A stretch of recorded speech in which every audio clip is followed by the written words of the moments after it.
starlit sky, our love's secret line. Like leaves we soar so high.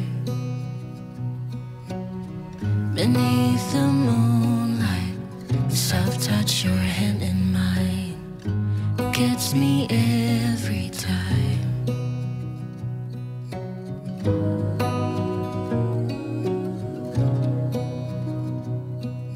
Konti na lang. So, napakoti-koti na po namin yung mga tools ni Brad. Lost in the city lights, our love's electric, right? You make me feel alive. I know July is gone, you make me feel at home in the neon glow. As the leaves change color, I dive into you. When summer's fading, there's nothing to do but bask in the glory of the winter sun. Ay, anong pakiramdam? Na konti-konti ay naano mo yung mga gamit mo? Maliwalas.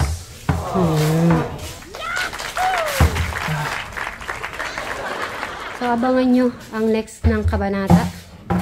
So, itong side ay naging ano na. Yung pambibilin pa namin mga ibang tools para yung mga maliliit niya ay mailagay po natin to. So, ito munang side na to ang mga naiayos ni Bri. Tapos itong palay, bibili niya isang araw tapos gagawin niya na ng magiging ano na, bigas. Yan, bigas. Ay! O, diba?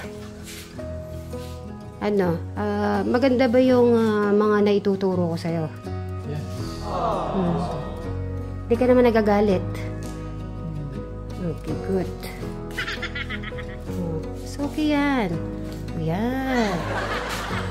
At ginawa pa ni tatay, ano yan? Tatay Freddy yan, no? See? So, yan.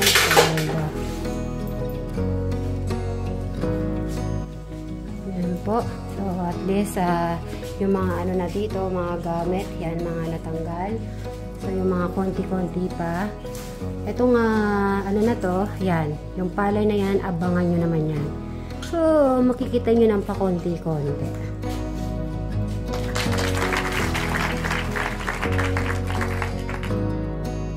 Tayo ng storage para sa tools ni Bri. Sabi niya ako nang bahala mamili. At dahil nag-start na po tayo nag-aayos sa ano niya. Para, pag halimbawa may hanapin man siya, nasa ano na lang po, sa mga storage. Yan. Ito tama, isang malalim. Tama to malalim kasi meron siyang mga yung mga ano niya, mga maliliit na kutek-kutek. Tapos may mga lalagyanan na kasi sila. Yan. Isang malalim. Ito, madami na itong malalagyan. Dalawa ba? May sinabi si Sir Robin. Ito, kahit yata pag naglagay ka dito, punong-puno na. So, mayroon tayong natututunan sa pag-alaga ng manok. Ito, pupunuin mo. So, tapos, dire-diretso po nun. Ilang araw po kaya itong maubos? Depende sa dami ng manok. Eric. Ay! Meron. Ay, si Reboy. Hindi, kahit mabagsak yan, hindi makuha. Ay, de. Ayan o. May nabasa din po ako na parang something na mga ganito. Ayan, puno. Isang balde na to. Hindi, baka mga 5 kilo siguro. 5 kilo pa. Siguro. Isang pero hindi, baka hindi lang ha. Isang sako pala. Ubos pala pag linagay natin. Ayan, sige, bibili tayo yan. A few moments later. At syempre, eto na naman tayo. Kailangan na natin bet-bet. Titignan natin ang mga manok. One day lang naman natin di pa nakita, no? So, one day po ang hindi natin na ano yung manok. So, ano pa yan? Energetic pa. At konti na lang ay para hindi ako makalabas. At yan, at pinasama ko po yung kasama lagi ni Sir Robin kasi ay may papagawa po tayo. At yung ginagawa po ni Bray at yung mga kahoy-kahoy ay maiayos din natin. Yan, let's go. Yung cake na lang dalhin natin. Pupasok ako dito. Doon mo na lang ano.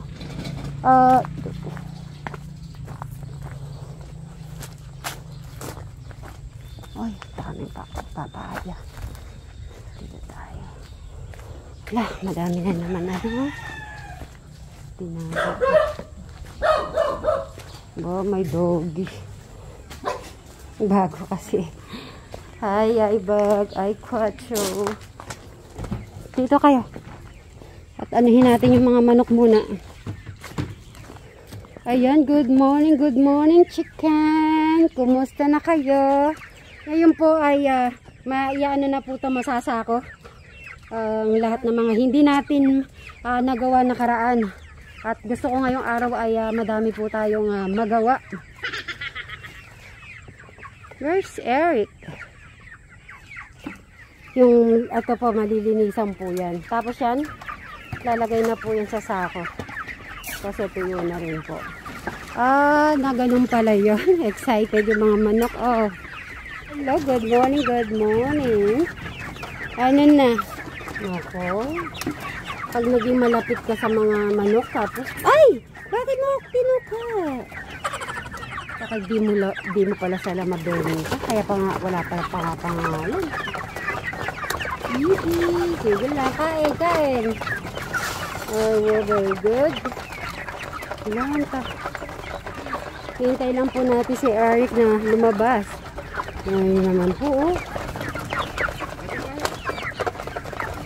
Siguro yung mga sa ano, babalahibuhin na natin. Kasi baka wala magbabalahibo sa kanila. So, iyan. Iyan naman po. Ayan yung binili natin, pang 5 kilo daw. Oh, yung gagawin pala.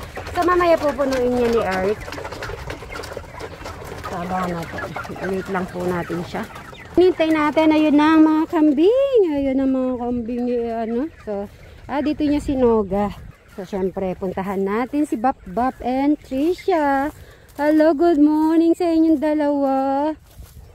Tignan nyo, talaga. So, syempre, si Alex ang gumagawa po niyan. Oh, sinogay niya dito. Tama nga naman, oh. Galing talaga ni Alex, hindi magugutom. May mga nabasa ako, si Mary, mo ng baboy si Alex.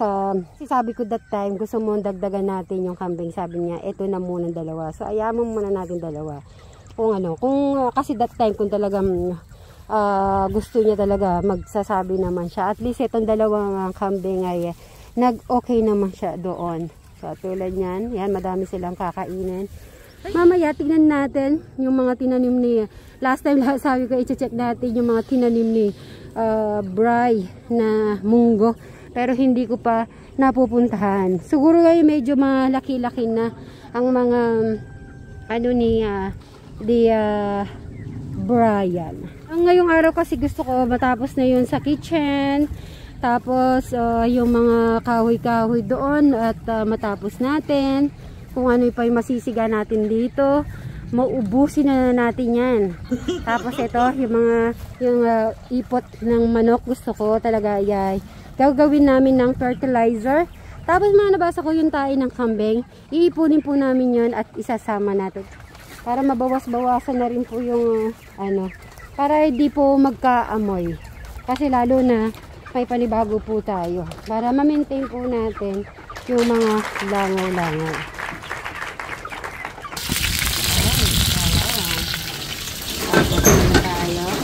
Tapos magigisa ng anong gigisa mo, madam? Repolyo with corned beef. At dahil meron tayong binaga, ayan. So dadagdagan natin ng yung gulay.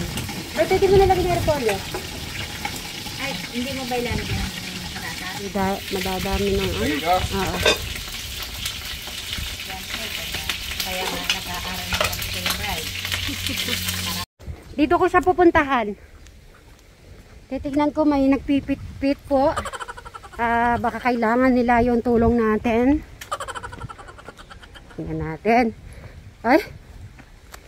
Grabe naman yung pit-pit na yan. Ay, tinitingnan, baka matamaan ha.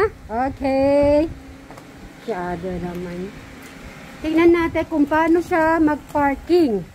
Kung kaya ba niya talagang pinapasok dito. Sadali. Dito ako. Tingnan natin paano mag-parking si Jana. Ano pa rin si Jana? Yung ano, syempre, nag-iingat pa rin siya. Sige.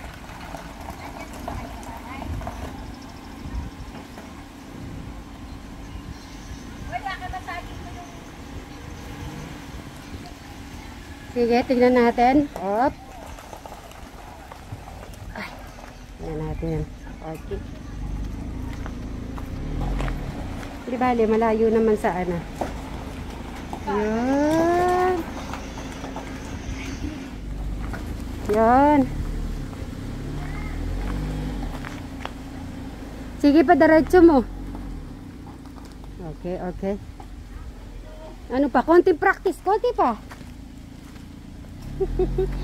Sa mas maganda talaga, lagi talaga nagda-drive si Jano para talaga matuto niya kung paano talaga mag-park. Op. Baka maano mo sa ano ha? Bakal. Okay. Diretso mo yung ano mo, gulong. Diretso mo doon.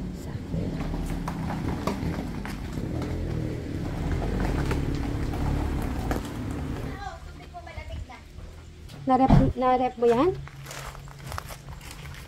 Nasaan ang mga sakay mo? Nababa mo na. Nababaan na. Uy, ang ganda ng flowers. Ay, ito yung mga... Ngayon ko lang napansin. Ito yung mga ano nila.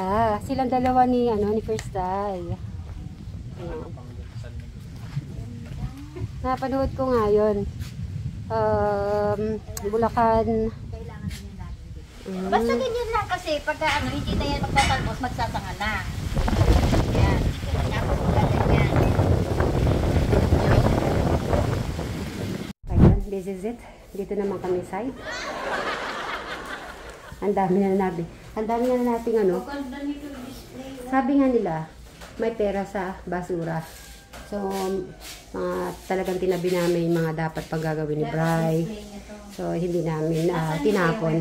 Kaya yung storage box na binili ko, kulang pa. So, dadagdagan po natin yan.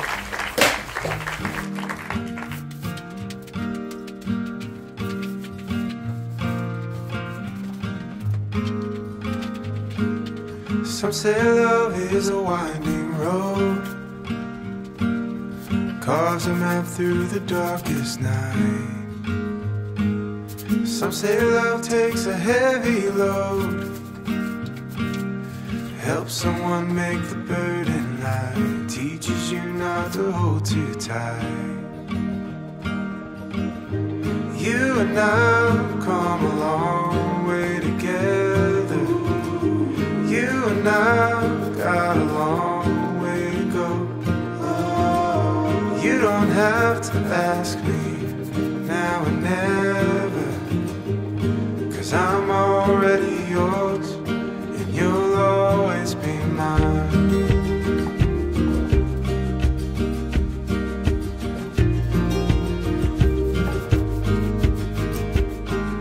Some say love is a fire that grows, bound to hurt when you let it go.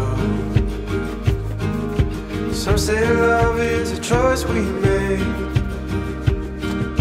a holy vow we should never break. And maybe that's just a chance we take.